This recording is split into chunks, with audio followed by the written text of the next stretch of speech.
What causes people to flourish? It's like the abundant life that's talked about in John 10:10. We think what we're getting close to measuring is that. We want the secular world to flourish too. Absolutely. That's the whole reason to do the study. It's not to figure out why these people are doing well. It's to figure out who's doing well, who isn't, why, and what can we do to change it. This is the City of God podcast, where Christ meets culture. Does faith actually lead to human flourishing? That's the focus of today's conversation with Byron R. Johnson, a leading researcher and professor at Baylor University, who spent decades studying the impact of faith, religion, and community on society. I sat down with Dr. Johnson at the National Religious Broadcasters Convention to discuss what the data reveals about church attendance, human flourishing, and why faith remains one of the most important factors in a healthy society. You can listen to this episode of The City of God on Apple, Spotify, or wherever you get your podcast. Or you can watch on YouTube or at crm.tv. And stay connected with me and Coral Ridge Ministries throughout the week by following us on social media. And now, let's welcome Byron Johnson to the City of God. Byron, you've been studying data for years, doing research on the impact of faith on society. What does the data show us? Well, the data shows that faith is something that undergirds American society, and it's just a critical variable. It's protective for families. It's protective for marriages. It helps people stay out of trouble. If they get into trouble, it helps them to get out of trouble and stay on a better path. It's just a remarkable variable to study, even though there's relatively little on religion. So that's why I've made a career out of studying it, because it's so overlooked. Yeah. So when we think about church attendance in particular, a decline in church attendance, churches closing in a community, what impact does that have on a practical way on that community, on that region? Yeah. First of all, it's a myth. All the decline that you're hearing about is totally not true. Okay. The world is more religious today than it's ever been. And whenever you hear that religion is in decline, be skeptical. Look at the footnotes. Most of this is written with poor samples, and it's not published in a reputable journal. So most of what you hear in the media is based on what we call junk science. And so we have a book coming out in a couple of months called The Death of Religion, ? This is something that people have been saying is happening in the U.S. ever since the founding of the country. It's not a new thing. It's very popular to say that God is dead, the church is dying, but just the opposite is true. And it's not just true here, it's true around the world. That doesn't mean there aren't these instances where there's a blip on the screen and there's a slight decline here or there. But a lot of the studies that are out there skip and don't even gauge a lot of religious practice that's going on in America. Yeah. They completely miss things like Bible study fellowship that happens in every city in the country just about, with many, many thousands of people that get together. I think BSF might even be global. I've heard of international BSF meetings. It's huge. It goes unrecognized. A lot of black churches are never measured. A lot of Latino churches never measured. A lot of storefront churches and mega church. We have a mega church in Waco, where I live, that doesn't even get covered in the annual yearbook of church membership. And it's a church with like 3,000 or 4,000 people. So if it's not true, what's the motive? What's the motive for the narrative? The falsehood, the narrative. What's the motive? I think that people want God to die. They want the narrative to be true, that God's being replaced, but there's no evidence for it. So that's why if you do a Google search on the demise of religion, and you'll get gazillions of hits. But do a Google search on why religion matters, and you'll get next to nothing. Yeah.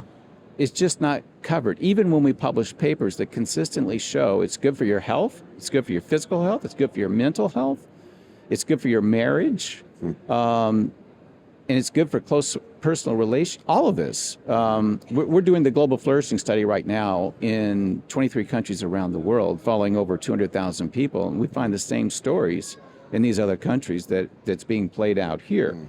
So there's a narrative that's completely wrong. Yeah.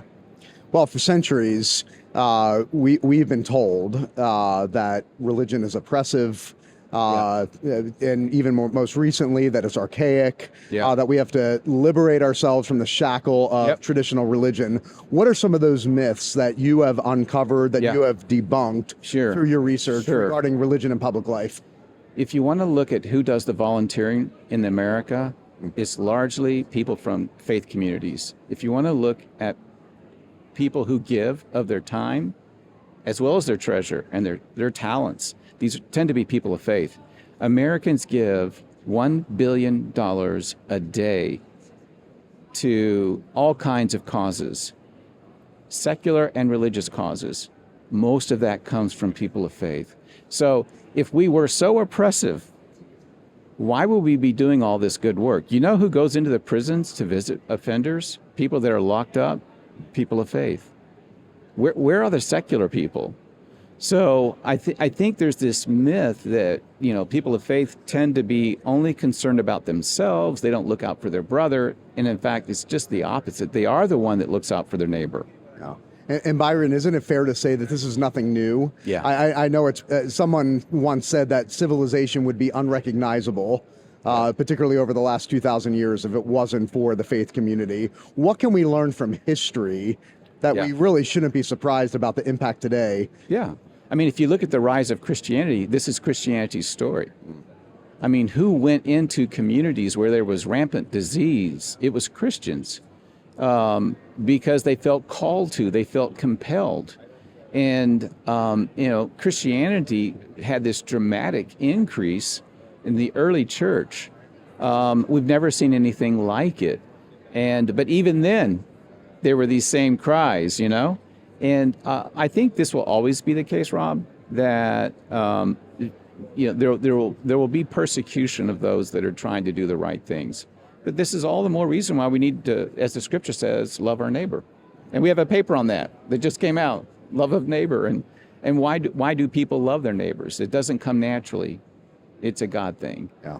And so we're excited because the data seem to line up pretty well with a Christian worldview. Yeah. So for those that say secularization, particularly the secularization of America, leads to progress, how does your data specifically debunk that myth? Yeah, it's quite the opposite. I mean, we're looking at determinants of flourishing. What causes people to flourish? And religion's one of the most important things. But we're also interested, why are people not flourishing? Because a lot of people are struggling. And guess what? People who don't go to religious services are struggling mightily. People that are not in close community are struggling. So anxiety, depression, and these are not things that Christians are prone to wander to, so it's not like we're completely freed from these kinds of things, but we're much less likely if we're practicing the faith. And I think Christianity basically teaches us that we should be in community. We shouldn't be isolated. So isolation's the wrong thing, and I think that we live in a day and age where even with the advance of social media and all of these things, it tends to isolate us. It tends to create what we call an anxious generation, to use Jonathan Haidt's title from his book. This is why young people are struggling around the world. Yeah. Yeah, I mean, you look at the fatal fruit of secularization, mental illness at an all-time high, suicide rates at an all-time high. We have more wealth than we've ever imagined, and we've never been more medicated. The proof's in the pudding. It is, and if you look at the countries, we're in 23 countries around the world. The U.S. is in the middle of the pack as a whole in terms of flourishing. Yeah. But the Philippines, they're right up there towards the top.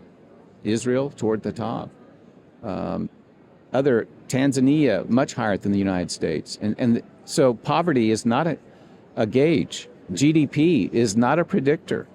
But I think we've been led to believe, our policymakers have been, that econ drives everything. But it's not all about economics. Or it would be a great predictor of who's flourishing. Yeah. You keep using that word, flourishing. It's one of my favorite words.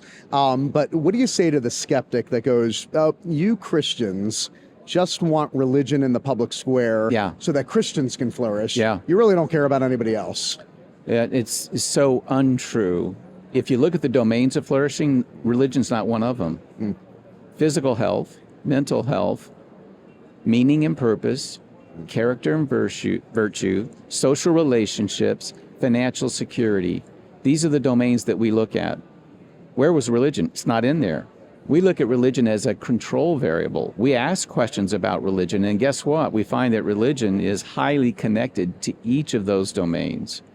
And so the domains work for secular as well as religious people. And it just so happens that a lot of secular people aren't doing well in a number of those domains. Yeah. It's like the abundant life that's talked about in John 10:10.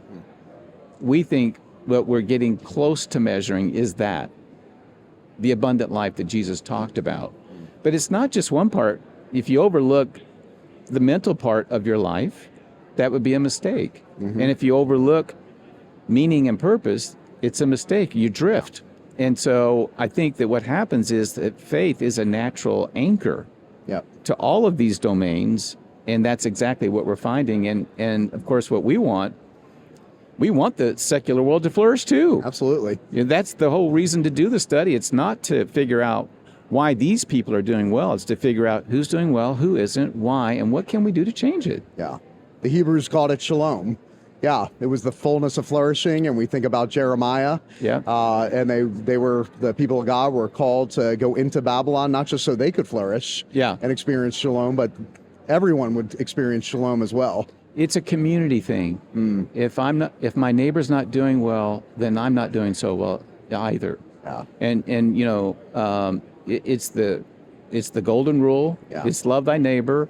I mean, it's Genesis 1 and 2. It's how we were created. Yeah. We live in a fallen world. We know that. But God still wants us to be the best version of ourselves that he's created us to be.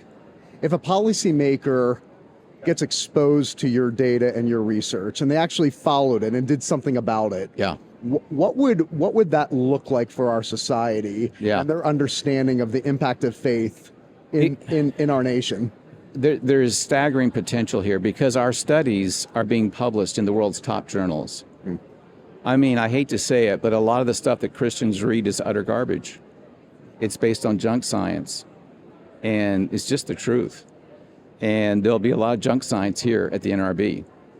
But you can't get junk science published in Nature. It's the world's #1 science journal.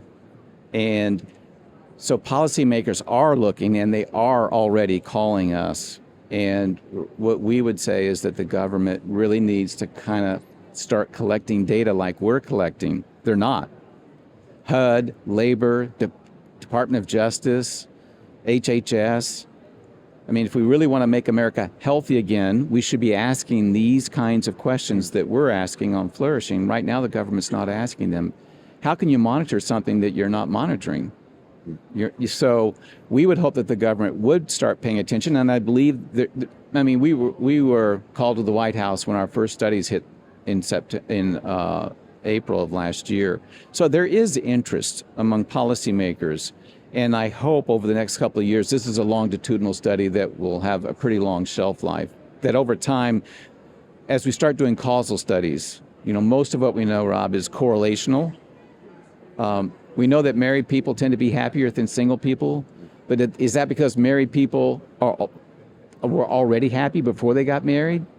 Or does marriage make them happy? Same thing for going to church. Yeah.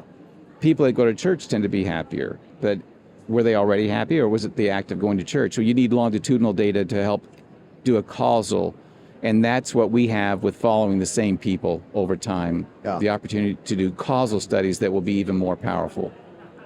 What's your message to the person listening or watching this conversation? They're not a policymaker. Yeah. They might go, what do I do? I'm just, I'm living in middle America. What do I do with this data and this research? Yeah.